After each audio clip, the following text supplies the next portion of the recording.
ஒவ்வொரு volunteer of சேலுக்கு I think இந்த அவார்ட் எங்களுக்கு கொடுக்குறீங்க. ஆனா இது actually belongs to every one of you. ஏன்னா ஒவ்வொரு நாளுடைய உழைப்பு நான் ஒரு குழந்தையே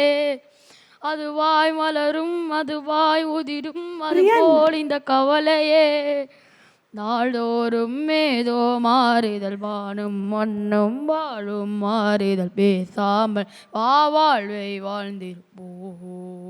மலை காற்றோடு போகும் வரை போனால் என்ன அது ஏதோ பூவின் துணையானால் என்ன சுடரி சுடரி உடைந்து போகாதே உடனே வழிகள் மறைந்து போகாதே சில நாள் மறைக்கும் அதை சீண்டாதே அதுவாய் மறக்கும் பின் தோன்றாதே